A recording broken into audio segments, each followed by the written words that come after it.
Hello students, today we shall do your chapter 6 verbs. What are verbs? A word that denotes an action or a state of being is called as a verb. Every sentence contains a verb. They are almost always used along with a noun or a pronoun to describe what that noun or pronoun is doing. So in other words, a verb is a doing word. It shows some action what the noun or pronoun is doing. Now let us do your worksheet 1 from your grammar trove book. Underline the verbs in the following sentences. The alarm clock woke me from sleep. Now in this sentence, what have we understood? That first we have to identify the noun or the pronoun and describe what the noun or the pronoun is doing. So in this sentence, the alarm clock woke me from sleep. The pronoun here is me. Now what has happened to me? The alarm clock woke me from sleep. So woke is the verb over here. Number 2. Sarah can float on her back. Now as I said, the verb is always used along with a noun or a pronoun. So first we will identify the noun or the pronoun in this sentence. As we know, a noun is any name, place, animal or thing. So here Sarah is a name. So Sarah is a noun. Now what can Sarah do? Sarah can float on her back. That means she is doing something. This doing action is the verb. So float is the verb over here.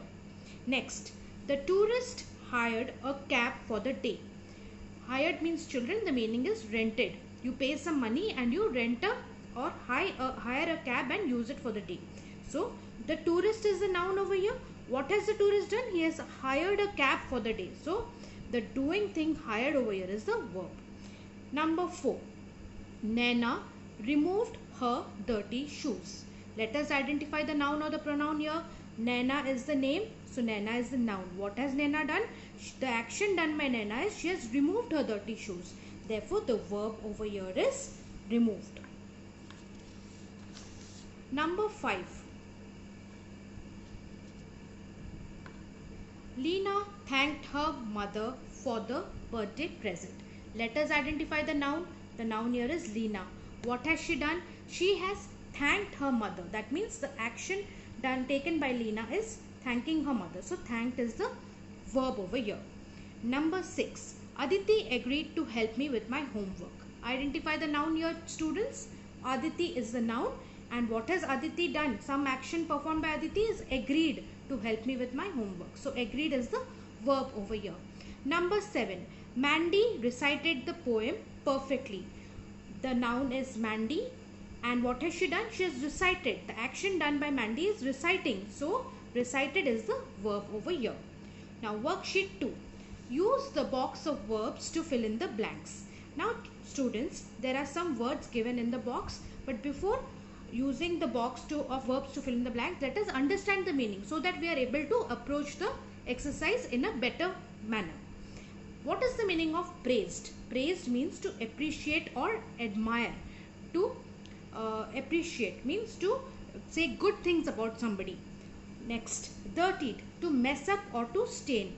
Dirtied means to mess up. Something which is clean, we mess it up or we dirty it. Number 3, twisted, to force out of a proper shape. Something is in a proper shape. When we twist it, we force it to come out of its original shape. Next is arrived, to reach one's destination or place. Wounded. Wounded means injured. Like we say the dog was wounded. That means the dog was injured. He got hurt. Attacked. To try to hurt or defeat using violence. What is the meaning of tickled? To lightly touch a person or a part of the body to cause laughter. Now we will do the exercise. Now Rohan dashed his shoes when he stepped into a puddle. Now Rohan dirtied his shoes when he stepped into a puddle. Now children, when we look at the box of verbs given, we have to first try and apply our brains to think puddle. What is the meaning of puddle? Puddle means muddy water. Now Rohan is wearing shoes. Obviously his shoes must be neat. So when he steps into a puddle, his shoes will be dirty. So Rohan dirtied his shoes when he stepped into a puddle. So once you know the meaning of the verbs, then you can do the application of the verb to the required sentences in the exercise. Number 2, mother dashed Kanika's feet to make her laugh. Now you would have seen when somebody tickles you under the armpit or under your feet or in your belly, you feel a tickling sensation. That is called tickled. So mother tickled, that means mother lightly touched Kanika's feet to make her laugh. Next, Bobby dashed the cap to open the bottle. Now apply your brains, children, to open the bottle. That means we have to apply some force. Only then how do you open a bottle? You twist the cap. So the verb used over here will be twisted. Number 4, the soldier was dashed in the shoulder. Now as you know, children, soldiers fight battles. So the perfect verb over here will be the soldier was wounded, or he was hurt, or he was injured in the shoulder. Number 5, the teacher dashed Paul for the improvement in his work. Now if you are doing good, if you are doing well, then you obviously somebody will praise you, somebody will encourage you. That means the teacher praised. So the perfect verb over here is the teacher praised Paul for the improvement in his work. This is how you have to connect sentences to the verbs. Improvement, so there will be some praise. Soldier fights battle, so wounded. Cap, to open the bottle is closed, so you have to twist it to open. That is how you approach these kind of exercises. Number 6, we dash at the theatre too late. The movie had already begun. Now we arrived, that means we reached at the theatre too late. The movie had already begun. Number 7, the fierce dog dashed the burglar. Now as you know, dogs attack, so the fierce dog attacked the burglar. Burglar means thief. Now students, we will understand what are infinitives. When we add the word to a verb, it turns into an infinitive. Now infinitive has got no tense, that means it is timeless. There is no past, no present or no future for infinitives. They are the basic form of the verb. Remember, they are not a verb, they are the basic form of the verb. It is in a verbal form of the verb, which is used as an adjective, adverb or a noun. Now we will do your worksheet 3. Fill in the blanks forming suitable infinitives from the words given in the brackets. You should agree to meet him. Now first we will identify what is the verb. Verb here is agree. Now you should agree to meet him. Next, I want to tell you a secret, because as we know, children, when we add to, then it becomes infinitive. But as in the third sentence, we will see that we do not add to also to infinitives. Certain infinitives are used without the word to. Like I told you, to plus verb is infinitive, but there are some infinitives which stand alone as a verb without the word to being added to it. So number 3 is an example of it. I will tell you how to identify where to use to and where not to use to. So please listen to this very attentively, as it's very important. Now in a sentence where there is a subject, a verb and an object, there you will not use to with the verb. You will just use the infinitive as it is without to. Now here, I let them play football. Why is it not I let them to play football? Obviously you will ask, because you have studied that an infinitive is to plus verb. But over here I am saying I let them play football is correct. How do you identify where to use to and where not to use to? Listen carefully. I is the subject, let is the verb. After that is coming I let them. Who? They, them is the object over here. Whenever a sentence has an object before the verb, then you will use the infinitive without to. So if an object comes after the verb, see this object them is coming after the verb let in the active voice, then we use the infinitive without to. There are 2-3 more examples which when we do it you will understand. Now number 4, he got up to greet them. Now why are we not using he got up greet them? Because he is only the subject here. There is no object over here. Okay, there is no object after the verb. Got is the verb.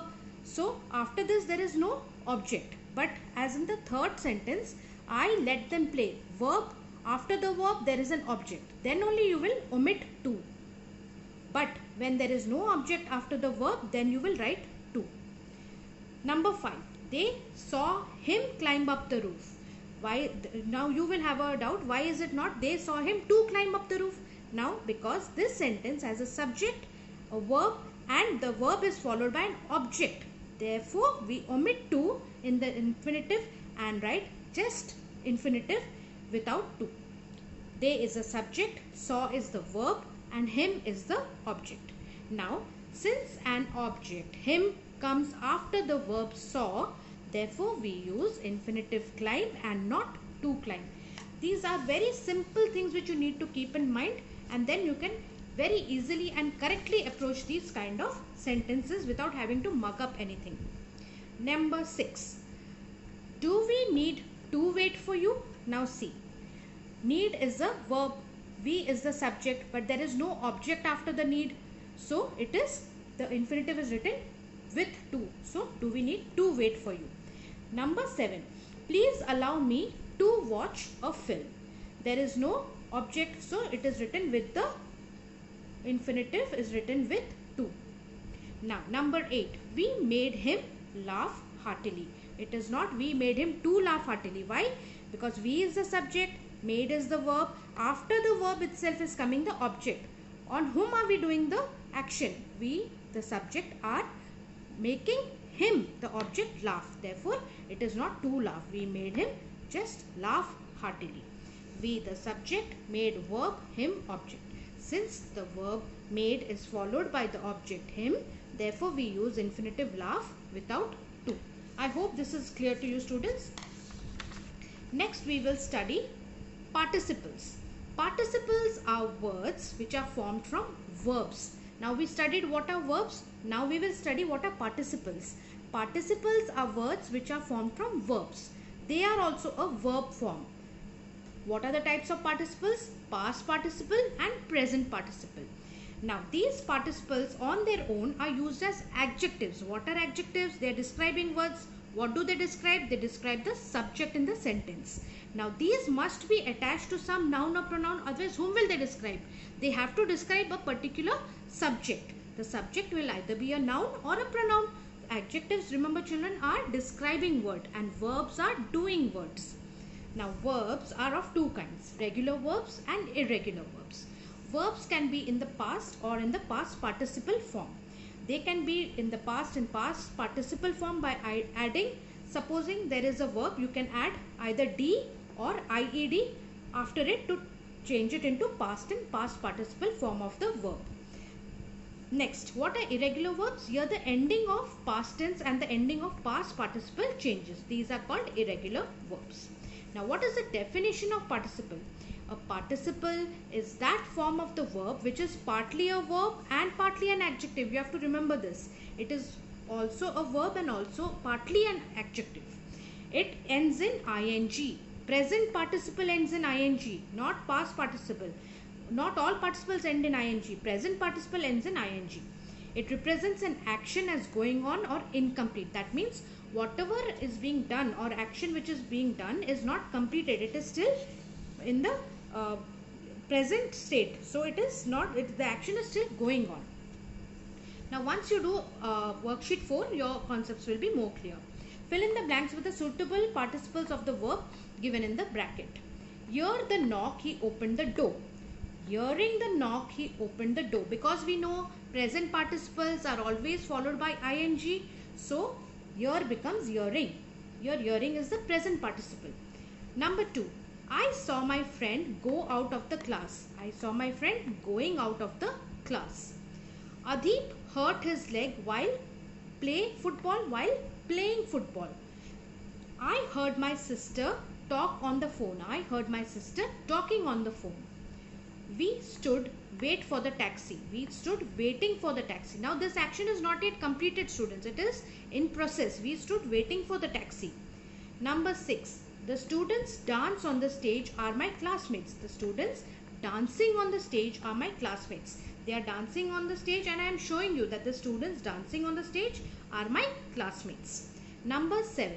I saw a blind man walk with a stick. I saw a blind man walking with a stick. Because these are all sentences in present participle form where we have to use the form ing to the verb which is given in the bracket. So I hope you have understood this chapter well, students. In case of any doubts, please let me know in the comment section. I will be definitely more than glad to help you with the doubts. Now children, if you want to see more such videos, please like, share and subscribe to my channel, and definitely keep the notification button on so that when I post more videos, you get to know about it. Kindly subscribe children. Thank you.